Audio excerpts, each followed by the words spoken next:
Welcome back to the Morning Blend. I don't have to tell you that winter is here, and while a slip on the ice may leave you a little embarrassed, the consequences can be much worse in some cases. So joining us now is Mike Bertling. He's from McLario, Helm, Bertling, and Spiegel with some commonly asked questions about this very topic. Good morning to you. Well, good morning, Molly. Good morning, Mike. I'd love to know when this tends to become a case for you, because I'm sure, we know that falls are so common, but I'm wondering at what stage usually someone involves an attorney. Well, usually it's a situation involving a business, and I can tell you why, because there's two different standards about what a premise or a property owner should do between a business owner and an individual private homeowner. And a business owner has a little higher standard, and because you're coming to their business to make money for them, so they're required to do what's necessary to keep their property safe. So they have more of an obligation to go out and make certain there's salt and they remove snow. And so if they don't do what they can do to make it safe for a person and a person falls, then they can be responsible. And so typically the fall cases that I handle are usually against businesses. People, individuals, private homeowners, really, the standard is basically doing what everybody else would do. And so it's not like you have to be perfect on your property, but business owners have to be a little higher, and they have to do it, and they have to meet a little higher standard.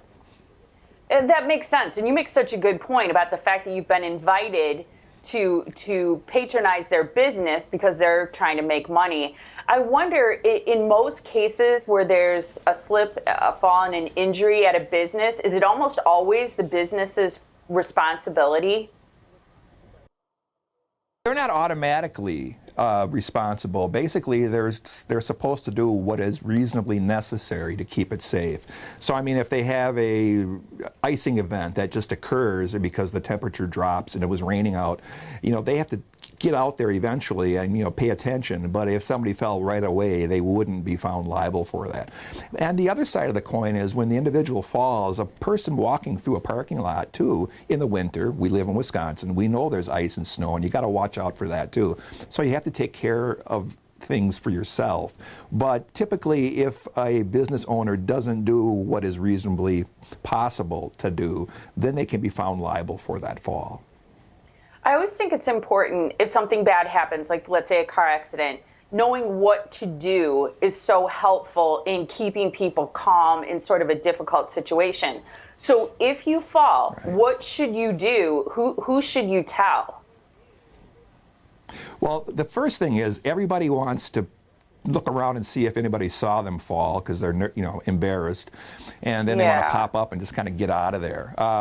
And that's good if you can do that because you're not hurt that bad. But what you want to do is, if you want to assess yourself, make certain you're okay. If you do have some serious pains and problems, or maybe broken arm or broken leg, whatever you fell on, it's important to take a picture of that. With cell phones nowadays, it's easy to do that. You want to document pretty well what you fell on, take a picture of the whole area.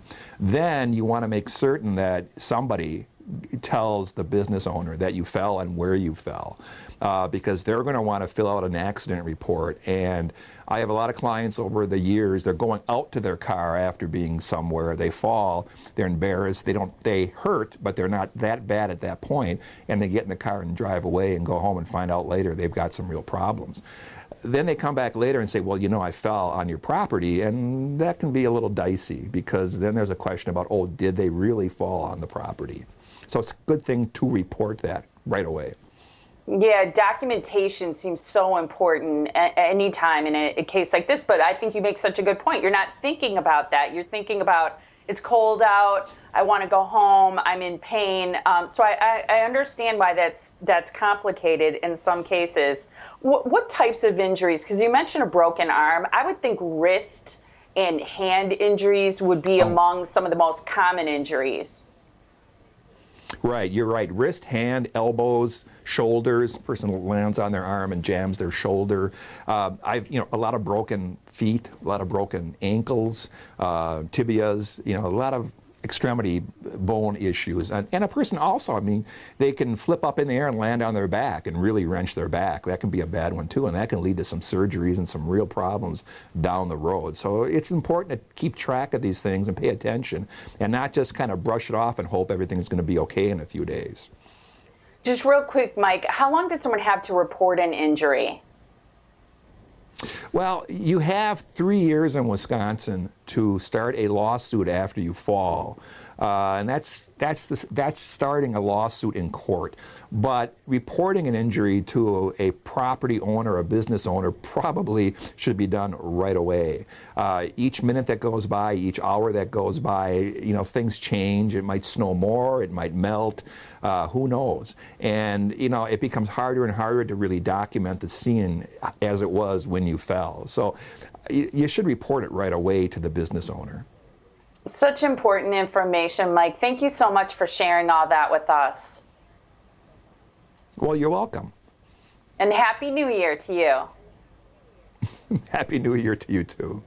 Thanks, Mike. And to schedule a free virtual or in-person consultation, just go to McLario.com and know you have a trusted partner in advance of whatever you need.